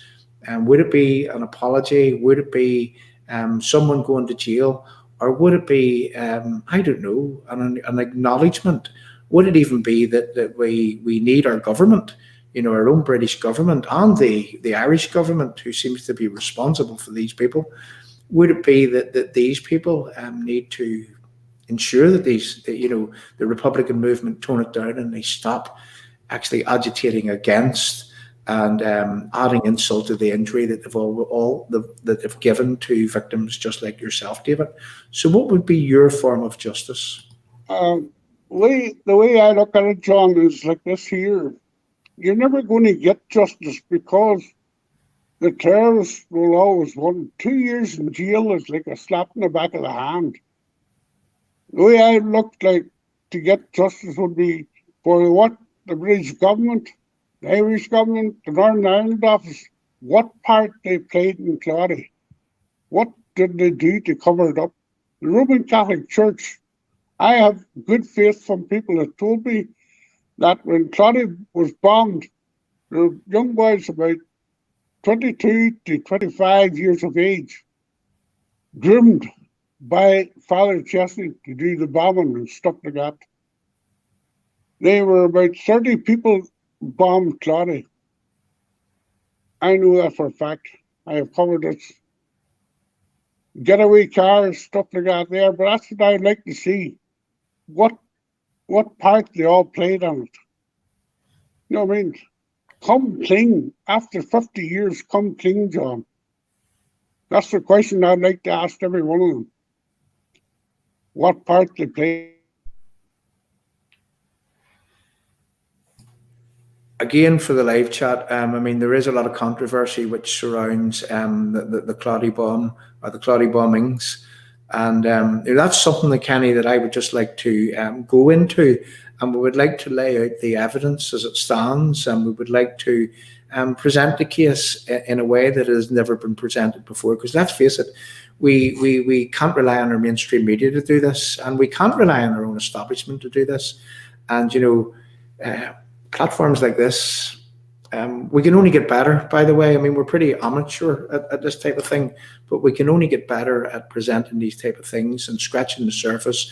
And you know something, we've got a lot of good people in the background that can do the research. And I guess when people like yourself, Seth, and people like the victims here come together and we pull all that we know about these things, well, I think that what we can do is we can promote and produce the things in the way that they should have been done by the mainstream media. And the mainstream media has let everyone down in these cases because, as I say, we have the Peter Taylors of this world, the Dara McIntyres, and the John Sweeneys, which all came from the Panorama stable of that day. And those people were meant to be the creme de la creme of the investigative journalism of that day, and it came out in later years that they all had sympathies with the perpetrators of these evil deeds. So what can you say whenever that has happened and that has unfolded in later years? Kenny, again, I thank you for bringing David, to hear of David's story. And David, I do hope that you come back, and we're going to move on to the next man. We've went over our time, but look, the numbers are still sitting high because people are interested in what you people have to say.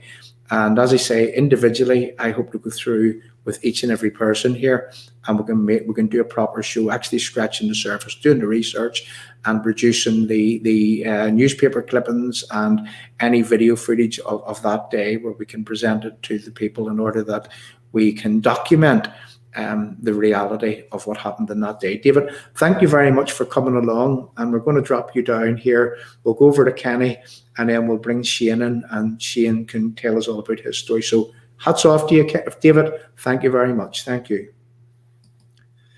Kenny, another, and I know beyond this, without getting too deep about the story, that there's a lot of controversy surrounding this case, and I think that the story really needs to be told in a proper way, so that, as I say, so that it's documented, and we can make these stories a go-to place for people to access and for the people to understand the real truth, not the I keep saying this, but not the rewritten type of truth, which is often promoted by those with a vested interest in I guess, promoting these terrorists in the way that they do. Yeah. John, I think that Claudian, maybe this is a simplistic way to look at it, but I think that Claudia typifies some of the most ugliest aspects of our society in Northern Ireland and the Republic. And what I mean by that is there is this culture of protect the institution and the organisation at all costs. So that whenever wrong is done, the particular membership of any institution or organisation turn inwardly, and it's about protection, rather than actually realising that the job of work that they were in place to do, if they have betrayed any of that, and there have been people whom have been hurt as a consequence, that their first priority should be to those people. And an old line I remember an old friend of mine would have said years ago was that Ireland is full of religion, but there's practically no Christianity. And maybe there's something to be said in that, in terms of the denominational religions and the divisions that has created, and the institutions within those denominations being protected at all costs. But actually, the bigger course of work that all were supposed to be connected to, Christianity, being forgotten about. And we're going to bring our last guest on here. And Kenny, again, would you just like to give us an introduction to, I'm going to pop Shane on the screen, give a quick introduction of Shane, and then what we'll do is we'll go to talking to Shane, and Shane can explain about why that he is a victim, and his interest in ensuring that history isn't again rewritten to favour the perpetrator of the evil act, and not, history should never be rewritten in that way. And I'm going to say this, and this is just me being open, but it should be always, victims should be front and centre. What happened to these people, the insult should never be added to the injury that these people have already had. And yeah, it beggars belief. So introduce Shane for us there. Okay. Thanks, John. Hi, Shane. I suppose, Shane, what I would say of the members of his family that I know or I'm aware of, I think they typify a very hard working family. Shane's brother, who we'll speak of, was a member of the Royal Ulster Constabulary, so was committed to service. And Shane also, I hope he doesn't mind me saying, has a brother who is a member of the clergy within the Presbyterian Church, and Shane himself being an ex-school principal. So within the family, there is a duty to serving and a duty to the community at large. I know that, John, that Shane and I are going to be part of a team now in a few months' time, 7 of us, who will travel to Rwanda to study the genocide out there, and the lessons that perhaps can be learnt from a country that is disparagingly sometimes described as third world and developing, and when maybe how they have dealt with issues of justice and truth would put us in the shade. And I do look forward to that with Shane as well. But Shane is if you like, where we're based in Fermanagh, he's almost as far away as you can get in Northern Ireland terms. But I hope feels very much part of the wider SAFE family and is involved in every way he can be. But Shane will very much speak for himself now in terms of that special relationship, again, of losing a brother and what that has meant down the years. Thank you very much for the introduction, Kenny. And Shane, again, I would just say that if you could just describe to the live chat who you are and what was it that made you a victim, and tell us a little bit about the case, please. Yeah, I'm Shane Laverty. I was born and bred in the little town of Ballycastle, right up in the north coast. And I suppose in many ways, Ballycastle was shielded during the Troubles, during that terrible time that we went through. We didn't, I certainly didn't know anything about Catholics and Protestants or about paramilitary groups or anything like that until this incident was visited upon our family. And basically what happened in our situation was that I had a brother who was 18. He was training to be an engineer in Monsanto in Coleraine. He was an apprentice there. He was doing very well. And an opportunity was put past him that, it seemed a good thing to join the police at that time. There were opportunities. It was a good career. And Robert, being Robert, he was a person who liked to help people. He was a kind soul, and he decided he was going to leave Monsanto and go into the RUC. Now, I had an older brother in the RUC as well at that particular time. So Robert went off in 1972. David mentioned 1972 as being, was in fact the worst year of the Troubles. And Robert trained in Enniskillen, then was stationed in Glenravel Street in North Belfast. Now, at that time, the hotspot from the Troubles, North Belfast, in 1972, 40% of the killings happened in North and West Belfast. And of that 40%, 75% happened in and around that North Belfast area where Robert was based. So it was a very significantly high proportion of people who went there who were, especially, I suppose, security forces, who may have been targeted or involved in incidents that year. But sadly for us, on the 15th, going into the 16th of July in 1972, just 2 weeks before the Claudy bombing, and a week before the Bloody Friday. In fact, I think it was July. I think it was. Anyway, I remember on a Sunday morning, I was lying. It was a sunny day. The sun was coming through the crack in the curtains, and my sister came into the room, and she went over to my big brother Terry, who was sleeping in the other bed, and I heard her whispering in his ear, "Terry," and she was crying, and she said something awful has happened, basically.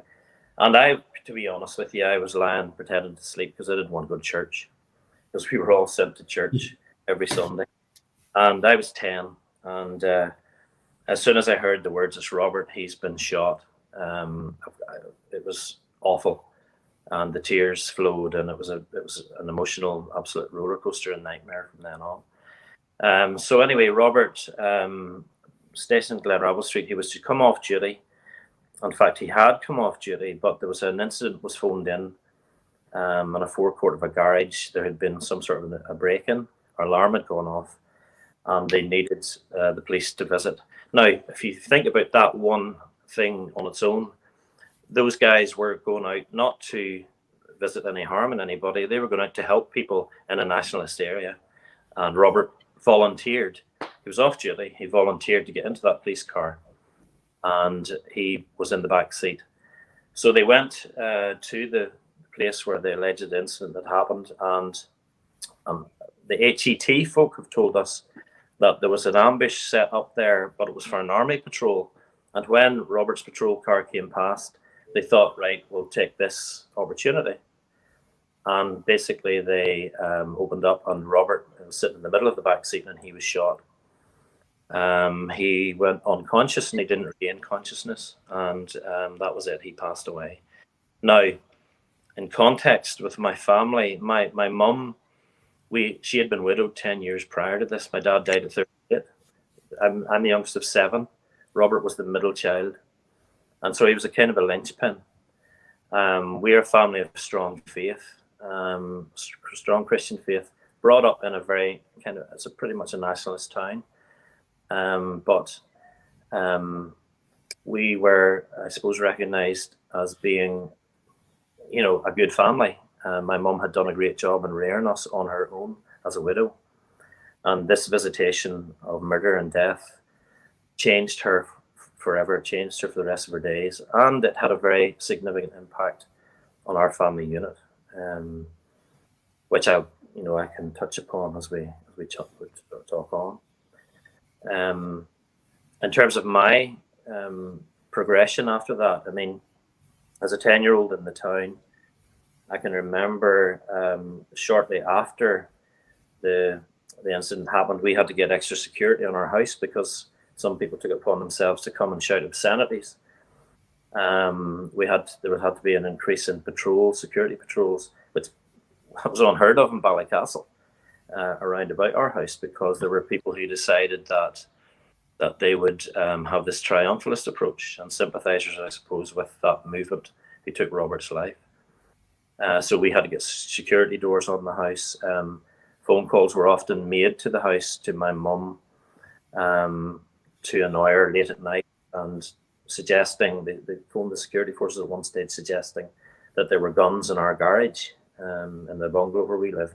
Things like that happened, and it wasn't easy for a 10-year-old to look at that and to just get on with things. I suppose my life took a different direction at that time. I would have been doing the 11 plus in normal circumstances, and I think for some reason that year they had an 11 plus break. There wasn't one on, but because of the way my mum was affected by Robert's murder, she wouldn't countenance me going to either of the schools like Dalriada or Coleraine Inst, which would have meant a bus journey. She had already lost a son, and she was so fearful that she was going to potentially lose another. Sporting events, I played hockey, I played soccer, I played hockey particularly for school. I wasn't allowed to go to Newry because Mum was fearful if I went to Newry I might be killed. That's just a very minor detail, to most folk, but those things have a huge impact. It changed the way our dynamic was, and certainly it changed my mum's life forever. She never got over it. However, what it didn't do, it didn't encourage her to encourage us, or it didn't instill in us any feeling that we should go out and do the same on our neighbours in the nationalist community. We didn't go down that route, and I suppose it makes me very, very sad whenever I see things like the funeral that we see on TV just yesterday, and I see young people who didn't live through the Troubles, young guys who are walking side by side at a coffin of a man who's in his 60s, the old brigade now, and those young men are being indoctrinated with this warped vision that potentially, guys, this is the way to go. You want to be a part of this movement. I could have gone down that route because my brother was murdered, and sometimes that's the justification they give, because there's someone in their family or someone in their home has been, potentially soldiers came past and they were abused or whatever happened. Bad things have happened all throughout the Troubles. It doesn't justify me going out and taking the life of a single Roman Catholic. And so we never ever thought in terms of that. And likewise, I have 4 kids of my own. They're balanced. They have many friends across the whole spectrum, and they wouldn't even think about sectarianism or about paramilitaries or about taking up guns or going out to hurt anyone. So a question I would ask is why is it always pushed into the minds of these young people that it's okay to take up the cudgel, as it were, and to continue on where the previous heroes have left off. Heroes I use in inverted commas. And again, just what you were explaining, I mean, that's a whole different line to travel, is the truth of the matter. And, you've touched on something that I'm kind of always intrigued with, and how that it happens. But, don't they say that those who lead within society, they need to lead by example? And I personally don't think that we're getting very good examples right now with these type of people in our government, for example. And, I'm just going to pop up a little picture here, Shane, and I'm going to ask you a question about it. So whenever I pop this picture up, I'll give you a little bit of context. Now, this is probably something that you don't know, because we came across this just in December of this year. And I'll pop the picture up and I'll talk about it, and then I'll come back again. And what type of an example is this to lead? So what you're seeing here is you're seeing a little bit of Moore and Granite here, and it's to Paul Magorian. It's the Paul Magorian Park, and where Chris Hazard's office is in Castlewellan. Chris Hazard, sitting MP, he's named his office after the Magorian and can't remember the other man's name, but Magorian and whatever advice centre. Now, Paul Magorian was an IRA terrorist who was shot on active service by the army in Castlewellan. And where this granite is, just up the lane here behind a school, a children's school, a primary school. It's an Irish language school. There's a park, a play park. Now, this play park has been funded by the Newry and Mourne Council, and it's also had contribution, according to what we can dig out of the press, that the Irish language school has actually contributed to making this park possible. And there is an article going back to, I think, 1990, in around that time, where you can see that the sitting Sinn Féin councillor, they were asking that the housing executive would release money to, or not release money, but release a ground to provide a car park for this play park. Now, this play park, let's not forget, is named after a man who is responsible for murder and responsible for carrying a rifle and going out to murder people, maybe security forces, maybe some of the innocents that we've seen happening right across our screen. And whenever you Shane, whenever you had talked about what it was that you talked about, again, I say that, why is it that government, that's Newry and Mourne Council that has funded this? And there's another play park, the Raymond McCreesh Play Park. The same thing again. It was funded by, council money, government money, taxpayers' money. And this is what we have come to, is that the whole system has been infected by these type of people, and in turn, they're infecting young people's minds with this type of stuff. And what is our government? What is the Irish government, the so-called, the guardians of the peace, as they call them? What is it when those people aren't putting a stop to this? And as I say, I'll get back to this leading by example. Well, that's the type of example that we're leading by. Have you any thoughts on that, Shane? Yeah, I do. It totally smacks of triumphalism, clearly. And like, I was vice principal of Newry High School, and I worked across the board in shared education forums in that area, and met many fantastic educationalists from all of those Catholic schools. Newry High School is the only controlled high school in that whole area, basically. And one thing about the controlled sector is sometimes viewed as being the Protestant sector. It's not actually. Controlled schools are open to all communities, and in fact, Newry High School now has a very high level of immigrant children who attend there.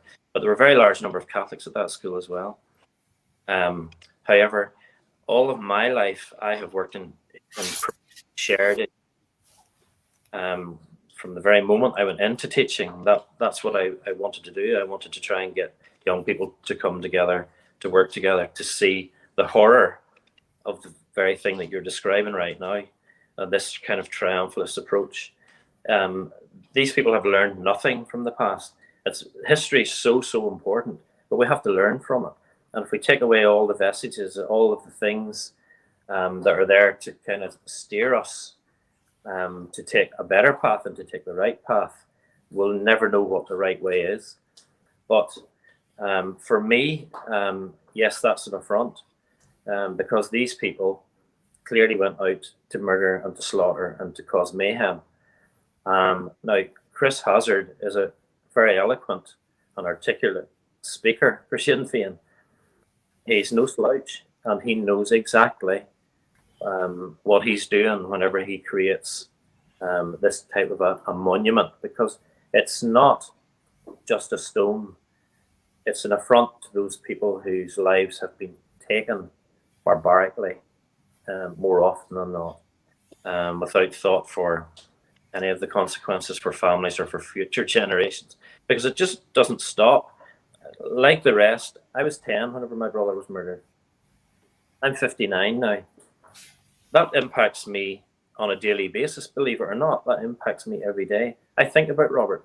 I think about his life. I think about his children, potentially, my nieces and nephews. He didn't get a chance to do any of that. 18, he was a schoolboy, effectively.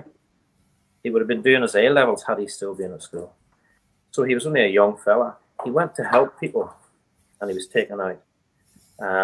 And yet, these folk think that it's good to erect a memorial to guys of that ilk who are prepared to go out and bomb and maim and shoot and destroy. And I think it's inherently wrong.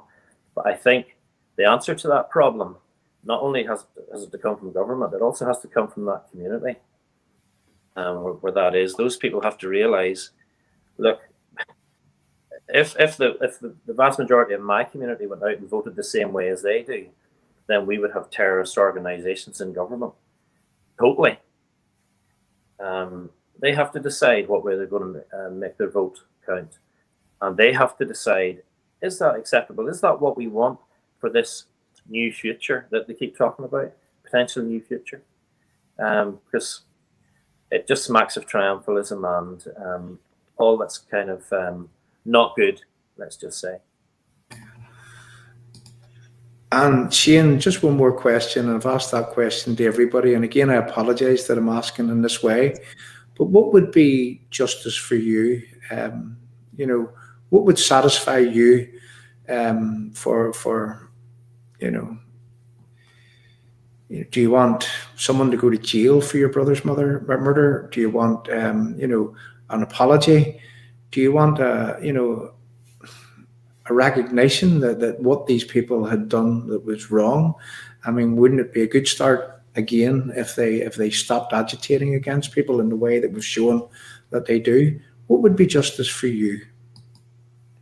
I would imagine that the perpetrators of the crime, which ended up in the death of my brother, I would imagine probably they're gone. They're not on the scene of time at the moment.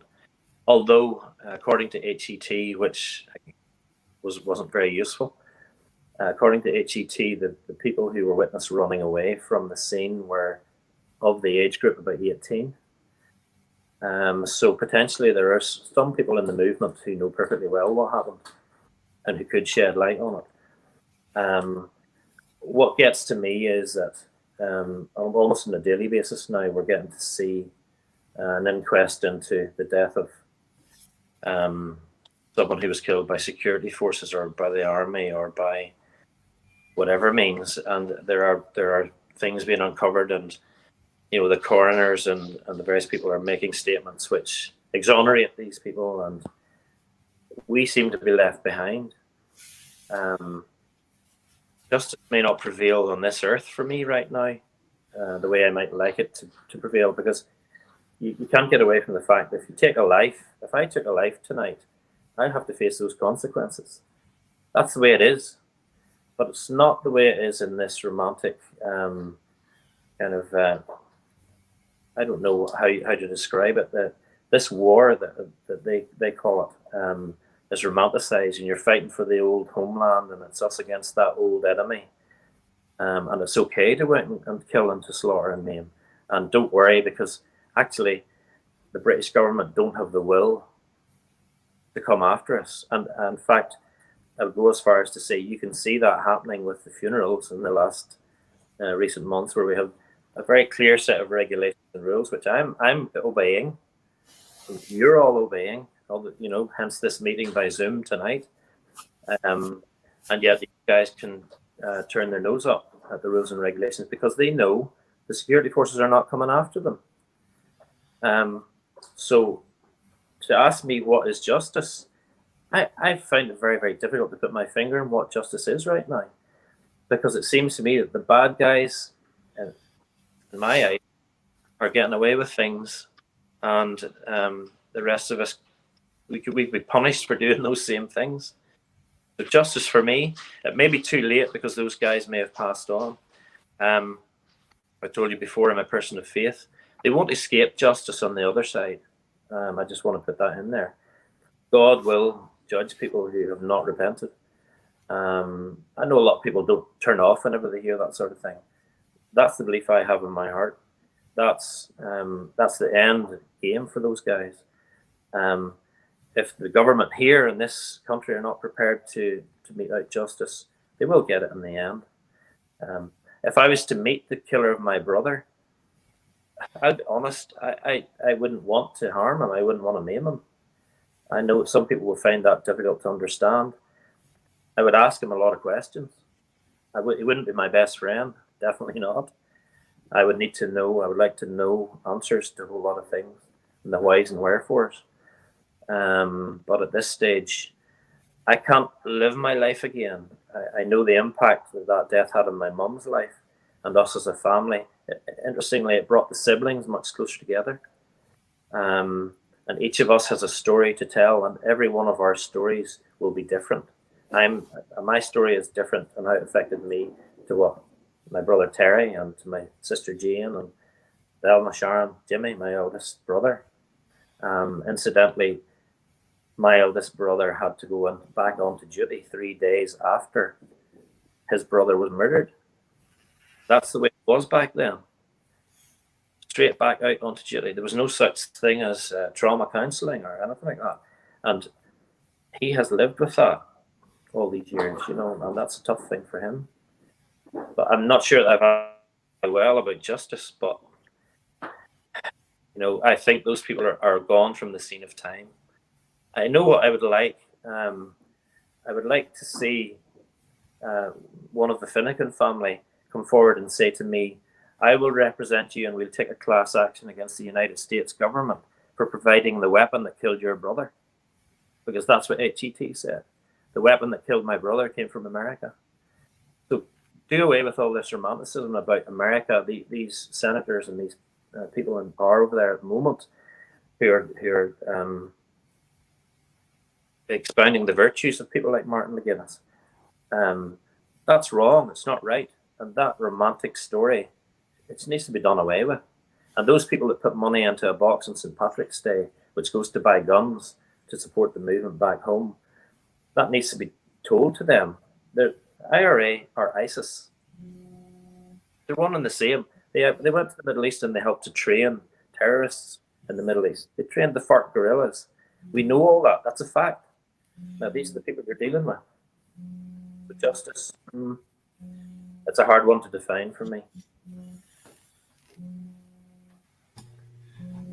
Shane, again, I would like to thank you for coming on, and I would hope that at a future point, what we can do is that I can do some research on your brother's case. Again, we can get some of the old footage if there's any.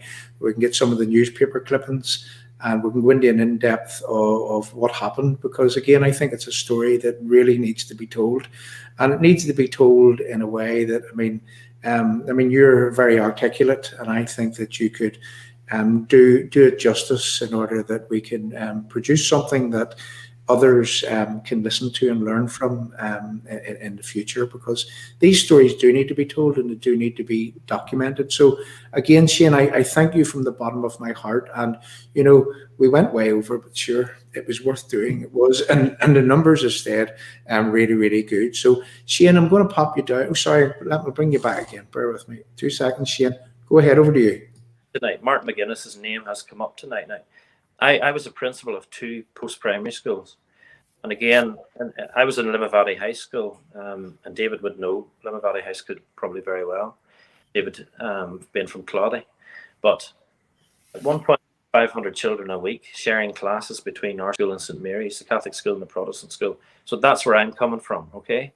That was always what I wanted to push, and to come to the point where people could share and understand a bit more about each other's lives, and that, you know, we're not two-headed in this community, and they're not two-headed in that community.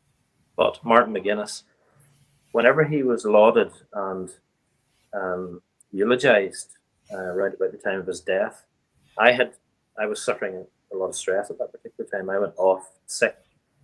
But in my report that I got from the doctor, and I went right to the top to one of the best guys in Northern Ireland for my report, and one of the significant things that came out was the effect of that, the whole eulogizing of Martin McGuinness at that time in relation to my brother's death, because it stuck in my throat when I thought about Patsy Gillespie, a member of his own community from his own hometown, who he knew, who was strapped into a car, which was a bomb, and he was told to drive it to a security base, basically, and knowing that he was going to be blown to pieces. So don't eulogize someone who's got the, I don't know, the drive and the enthusiasm to do something like that, which perpetrates a crime of that nature. I wish the Americans could get their head around that, you know.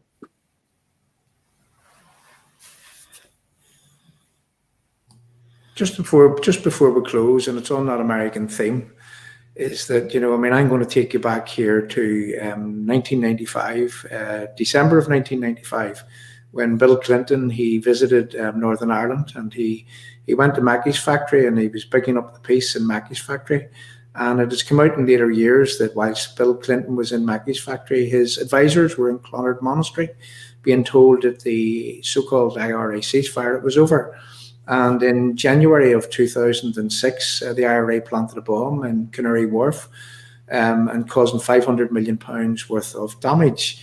Now, I can remember as a young man, and as I explained to you earlier, that I remember standing on the Shankill Road and seeing the aftermath of the Schenkel bomb and thinking that this has to stop. And I would say that because I had witnessed that and because I had felt that way, I had a vested interest, I guess, in hoping, hope of all hope, that this was over. And this was a strong possibility that people, as Bill Clinton had said, as he stood at the City Hall, he says, is that, you know, for the years of bitterness and hatred, that people should be able to put the past behind them and to reach out to the other community and make amends for all that bitterness and hatred. And, you know, just 2 months or less than 2 months later, these people, they planted another bomb in the Docklands, causing £500 million worth of damage. And that was the point I've often said, where I began to realise that this wasn't for real, that these people were had embarked upon a process which would lead to, as we know it, an appeasement process, which has lasted from that day to this. And it doesn't matter what they do, how they do it. It doesn't matter if they murder people. It doesn't matter if they gather information on security forces through their office in Stormont. There's been a lot of things that has happened throughout the years, which has added the insult to the injury to people like yourself, David, or people like yourself, Shane, to people like, you know, Neil, Mark, and the other people that were on the screen. And, you know, why, oh, why, oh, why do our politicians not realise that the insult to the injury that you already had is worth standing up against, is worth trying to ensure? You know, I like to say that if something happens, you need to nip it in the bud, and no one has ever nipped that in the bud, and that's why we are where we are today. Shane, thanks very much for coming on, and I hope that you'll come back and tell your story in depth. So I'm just going to drop you down. We'll give the last little say to Kenny, and honestly, from the bottom of my heart and to the live chat and everybody that has stayed with us, I thank everyone for coming along, and this is the start of something really good, because we're going to continue to tell these stories, and we'll tell these stories on an individual basis, and we'll do those stories justice, and we'll ensure that these stories are pushed out in a way that people understand that terrorists, they rewrite history to favour themselves, and it wasn't actually the story as it should be told. Thank you very much, Shane. Over to you, Kenny.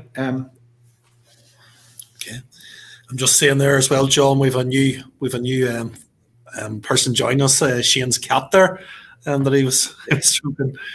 So yes, you quite rightly spoke there of the Docklands bombing. Actually, our minds are turning to that because it's the 9th of February now, the 25th anniversary. So it's only in a couple of weeks' time. And actually, that 9th of February, there's hardly a day of the Troubles when there isn't something very significant happens. But on the 9th of February, there's the 25th anniversary of that atrocity.